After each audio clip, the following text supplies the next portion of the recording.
อะไรនេះកិច្ចប្រជុំពិសេសគណៈកម្មាធិការចម្រុះខណ្ឌសីមាព្រំដែនគោក JBC កម្ពុជាថៃនៅច័ន្ទបុរីព្រះរាជាណាចក្រថៃកាលពីថ្ងៃទី21-22 តុលា 2025ចេញលទ្ធផលតែម្ដងទាំងអស់ហ្នឹងគឺមាន7ចំណុចធំហើយនៅក្នុងចំណុចទី6ហ្នឹងមានកដល់ខទៀតបងប្អូនអញ្ចឹងចាំមើលថៃគាត់យកទៅចេញផ្សាយបែបណាហើយកណិការសុំអានទាំងស្រុងឲ្យបងប្អូនមើលហ្មងណាថាតើចំណុចនីមួយៗហ្នឹងគឺមិនតែគ្រាន់តែដឹងថាវាមានចំណុចល្អមួយសម្រាប់កម្ពុជារបស់យើងគឺកណិការពេញចិត្តចំណុចមួយគឺយើងគោរពទៅតាមបកគោចាស់ជំនាន់ប្រាំងចាព្រោះផែនទីដែលបារាំងគូសឲ្យរបស់យើងគឺ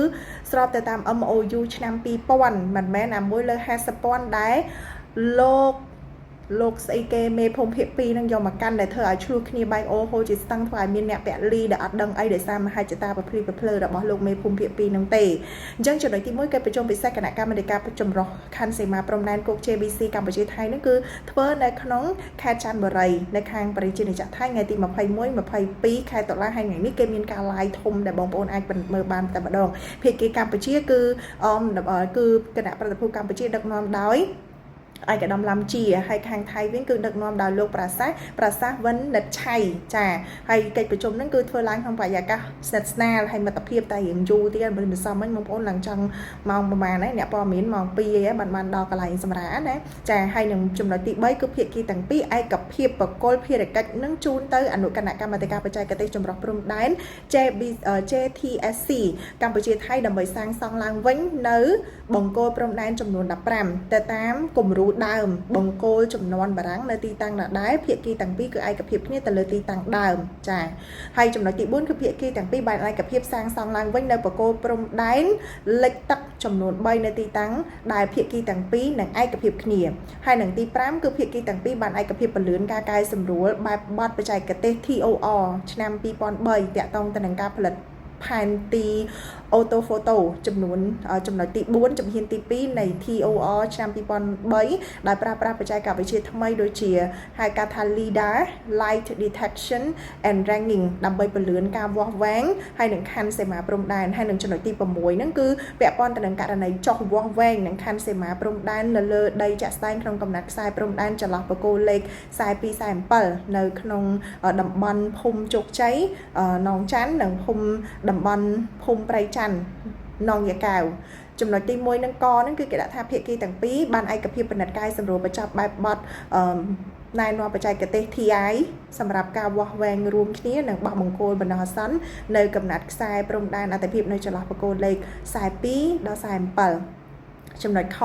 គឺបន្ទាប់ពីបញ្ចប់ការវាស់វែងហើយនឹងបោះបង្គោលបណ្ដោះអាសន្នព្រមទាំងទទួលបាននូវការវាស់វែងព្រមពី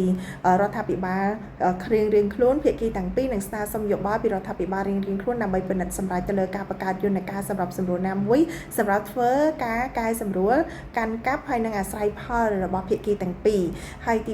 ចំណុចកគឺការបោះបង្គោលបណ្ដោះអាសន្នគឺធ្វើឡើងក្នុងគោលបំណងបម្រើឲ្យការវាស់វែងប៉ុណ្ណោះដោយមិនត្រូវប៉ះពាល់ដល់ខ្សែព្រំដែនអន្តរជាតិកម្ពុជាថៃទេហើយចំណុចខគឺភាគីទាំងពីរ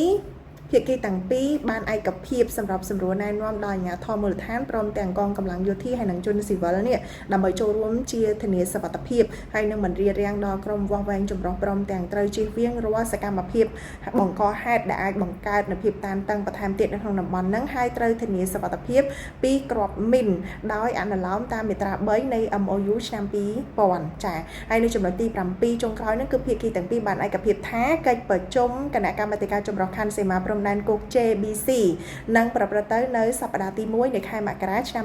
2026នៅខេត្តសៀមរាបនៅខាងព្រះរាជាណាចក្រកម្ពុជាយើងផ្ទាល់តែម្ដងបងប្អូនចាអញ្ចឹងប្រជុំបន្ទាប់ឆ្នាំ2026ខែមករាគឺធ្វើនៅសៀមរាបកម្ពុជាយើងផ្ទាល់ណាបងប្អូនប្រិមត្តស្ដាប់អញ្ចឹងចាំមើលថាតើខាងថៃក៏ផ្សាយថាម៉េចវិញអានេះគឺជាការបកប្រែដែលផ្សាយផ្ទាល់ពីเพจធំរបស់យើងផ្ទាល់តែម្ដងចំណុចដែលយើងគួរវិជ្ជមានកាត់វិជ្ជមានហើយរីករាយហ្នឹងគឺនឹងត្រឡប់ទៅកាន់ព្រំដែនចាស់របស់យើងតាមបកគោចាស់មិនមែនពួកវាកាន់ផែនទី1លើ50,000ហើយមកដើរគូសទៅពីពាត់លបងវ៉ាឡាលួសដាក់កង់ឡាននៃទៅពីហ្នឹងទេបងប្អូនចាំបាននៅថាសម្ដេចធិបតីមានប្រសាសន៍ឲ្យថារដ្ឋាភិបាលកម្ពុជាស្ងាត់តែអត់បានស្ងៀមទេហើយគ្រប់យ៉ាងរលូនអស់ថ្នាក់ដឹកនាំសម្ដេចធិបតីរាជរដ្ឋាភិបាលនឹងបកស្រាយជូនអ្នកឆ្ងល់ម្ដងមួយ